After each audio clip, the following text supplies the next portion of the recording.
Right now, you probably know the exact time down to the second without even thinking about it. It's just there, on your phone, your watch, the corner of every screen. But for most of human history, there was no such thing as the exact time. There was no 7 a.m., no 3:45. People still needed to know when to pray, when to work, when to meet, and somehow, when to wake up in the morning, all without a single clock in existence. So how did they do it? The answer involves shadows, dripping water, burning rope, and one of the strangest professions to ever exist. A vertical pointer called a gnomon would cast a shadow onto a marked surface, and as the sun moved across the sky, that shadow crept from one marker to the next.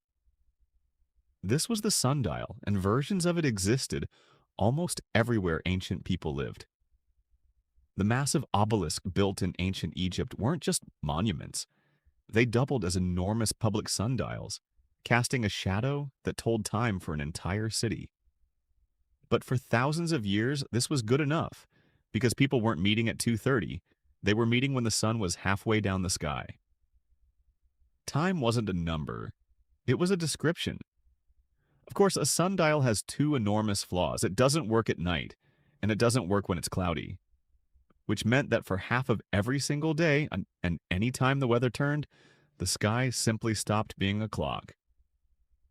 Ancient engineers needed something that didn't depend on sunlight at all. Something that moved at a steady, predictable rate no matter what was happening outside.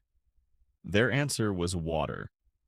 The clepsydra, or water clock, dates back to at least 1600 BC in Babylon and Egypt. The idea was almost embarrassingly simple: a bowl with a tiny hole in the bottom and markings on the inside. As water leaked out at a steady rate, the level dropped past the marks to show the passing hours.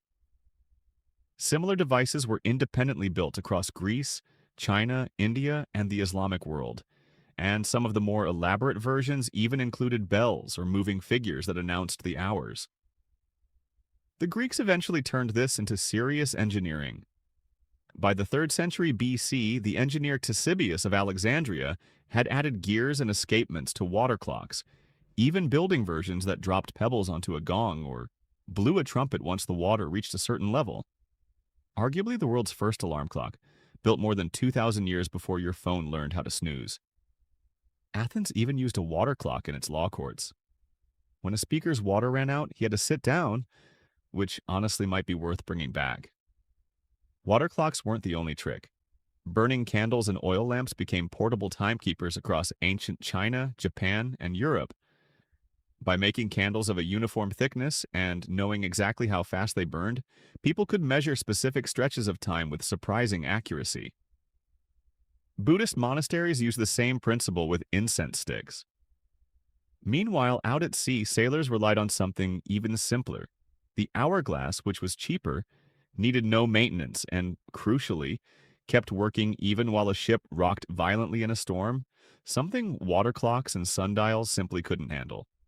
But knowing the hour is one thing. Knowing when to actually do something with your day is another. And for most of Europe, that answer came from church bells. In medieval and early modern Western and Central Europe, daily life was organized around the parish, and church bells, rung by a bell ringer every hour, told people when to start and organize their day. And how did the bell ringer know when an hour had passed? He kept an hourglass by his side. One person, one hourglass, and an entire town's schedule depending on him flipping it at the right moment. Which brings us to the real mystery. How did anyone wake up on time, in the dark, with no alarm, no phone, nothing beeping beside the bed? For most of history, the honest answer is their bodies just did it. Most people simply woke with the light, following the body's natural circadian rhythm tied to sunrise and sunset. Waking at dawn happened naturally without any device at all. Roosters helped reinforce the habit. So did the simple fact that pre-industrial life didn't usually demand an exact minute. It demanded daylight, and daylight was hard to sleep through in a home with no blackout curtains. That changed the moment factories entered the picture. During Britain's Industrial Revolution, new factories needed far more specific start times.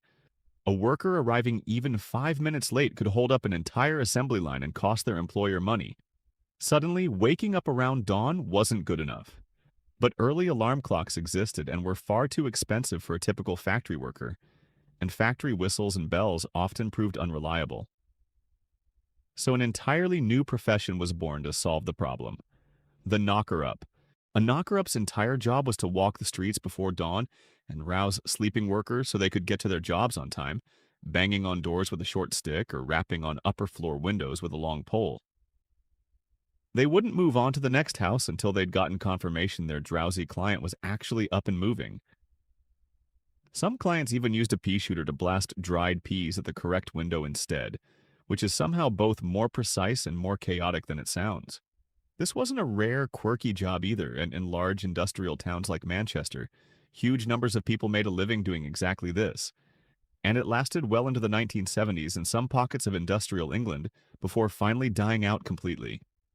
The first true mechanical clocks, using gears and an escapement mechanism, appeared in Europe in the late 13th century, built for churches that needed precise timing for daily prayer. It would still take centuries for clocks to become small, cheap, and reliable enough for an ordinary household to own one. Only once that happened did the knocker-up finally lose their job to a small ticking box on the nightstand, which makes the alarm clock on your phone a much stranger object than it looks. It's the end result of a shadow on an Egyptian obelisk, a dripping bowl of water in Babylon, a burning rope in a Chinese temple, an hourglass beside a church bellringer, and a person walking through the dark with a stick, knocking on your ancestors' window so they wouldn't be late for a shift at the mill. Every time that alarm goes off, it's the final step of about 4,000 years of humans refusing to just guess what time it was.